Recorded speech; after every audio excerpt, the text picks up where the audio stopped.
It has been so long since I've done a true, free, super easy, super simple DIY tutorial, so that is what we will be doing today. So welcome back to my super unfinished sewing room. As you can see, I have not painted this room, but I did wallpaper the room behind me. So when I look in there from this room, there's lots of green and kind of bronzy tones. So if you have color recommendations of what color I should paint this room, I am all ears. When I look this way, I see the kitchen, which is the checkered floor and the green.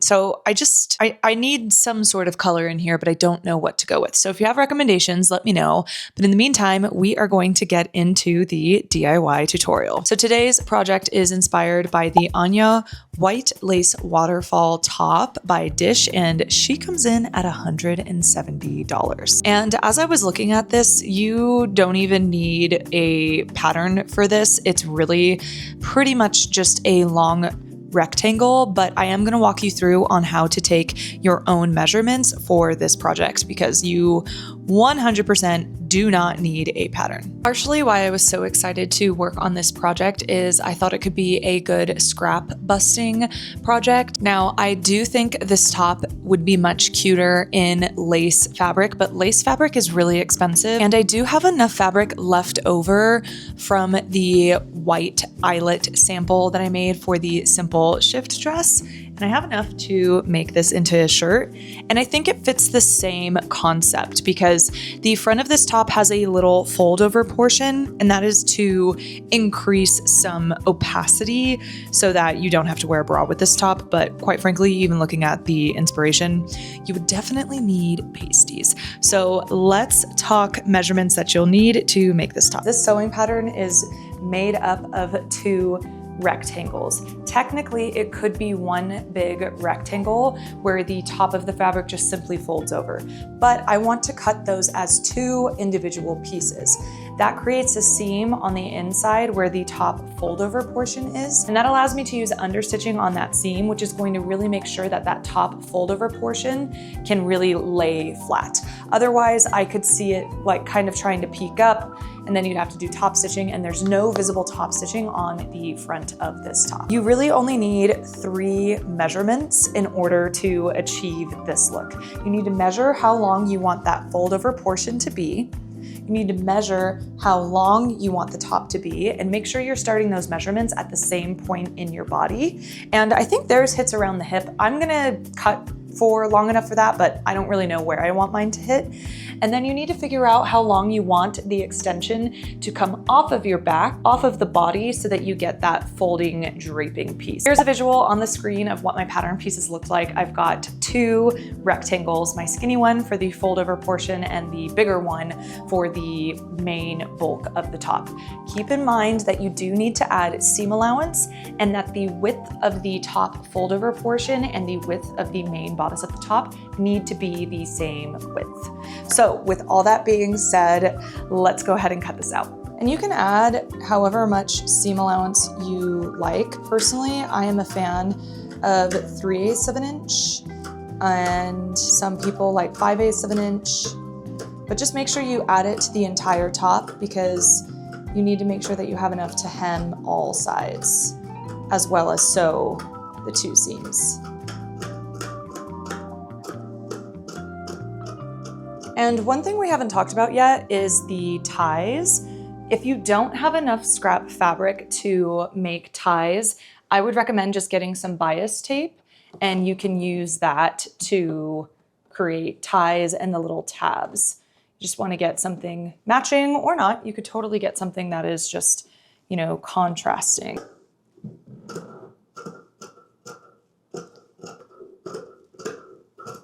Okay, so let's talk about the ties. You're gonna need 2 of them. You can make those as skinny or as wide as you'd like, but you can see they do need to be long enough to come through 2 tabs on the back and then slide through, tie, and dangle. So I'm just gonna work with the same length and probably just use this long strip of fabric that I have because I am down to the end of this fabric. And so I'm gonna cut 2 1.5 inch ties that are 60 inches long. Be sure to cut 2 little rectangular pieces of fabric because you are going to need these in order to make the little tabs that the tie goes through. So that being said, you have cut everything out. This took like 2 seconds. I've got my super long strips of fabric for my straps, and we are going to start sewing. So the first sewing step is actually assembling the ties, and that is because we are going to sandwich the ties in between the fold over and front bodice pieces. So what I'm gonna do for this is I'm just gonna put my long strip of fabric right sides together, and I'm going to sew these down. Again, this will depend on how skinny you want your ties to be or not.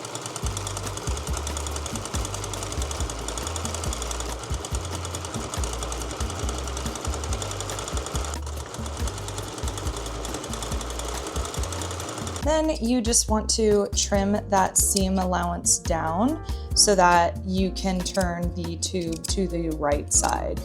You just want to be careful because if you have a really thick fabric and you try to make a very skinny strap, you're going to have a really hard time turning this to the right side. So you can use a safety pin, you can use a loop turner. Since this fabric is thick and the strap is very long, I think I'm gonna have a hard time using my loop turner. So I think what I'm going to do instead is use a safety pin.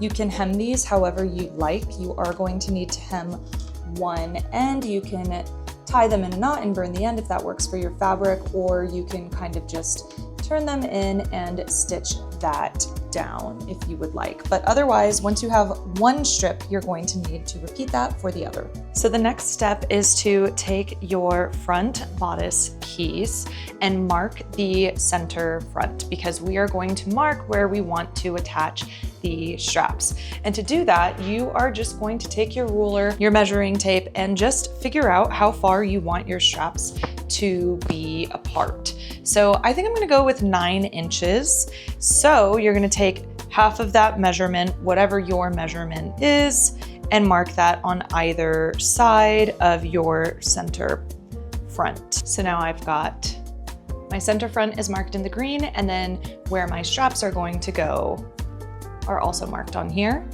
So now I've pinned my straps in place. That's because we are going to sandwich it in between the front panel that goes over top. You can go ahead and remove that center front mark. We won't need it anymore. We are now going to sandwich these straps in between the front panel. So here you can see we have the front bodice and our straps are sandwiched in between, and we're just gonna sew right along the top edge. We're gonna do this step, which is the whole reason of why we wanted to sew these separately. Now that you have a seam in between here, we are going to understitch this seam allowance to the front bodice. And all that means is you're taking that seam allowance and pressing it down toward the bodice and stitching a straight stitch. If you haven't used this technique yet, you will come across it in a sewing pattern, I promise you. And it's definitely one of those techniques that you should not skip. And it is most commonly used in necklines. And be sure that you are moving your straps out of the way. You don't want to understitch the straps. Okay, so now you can give that a press and you can see and check out what the top is already looking like. You've got your straps all sewn in. Now, the next step, we are going to hem this front panel. I'm going to serge the entire edge of my top in preparation for hemming. I'm gonna do the top, the bottom, and the side seams. I'm just going to serge all that. Probably start with my top edge here, then we'll do the bottom hem, and then we'll hem the sides. So again, finishing the raw edge, turning and stitching, starting with the top, then the bottom, then the side seams.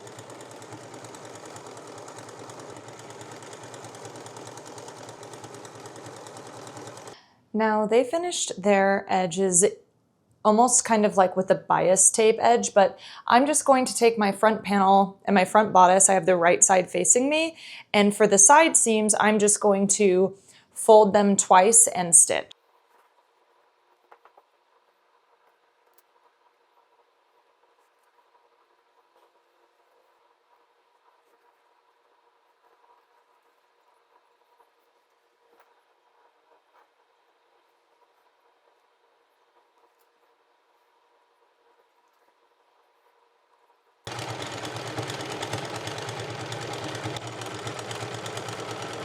Once you have completed that, we're basically done for the main structure of the top.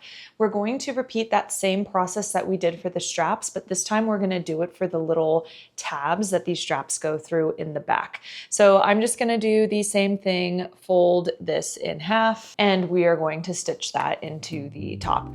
Now, the reason of why I didn't do it earlier, the same way that I did the straps, you could definitely move that step there, but I think it's a little bit easier to do after, because then you can hold the top up to your body and see where you want it to be. But you could also move this step up to the beginning if you wanted to.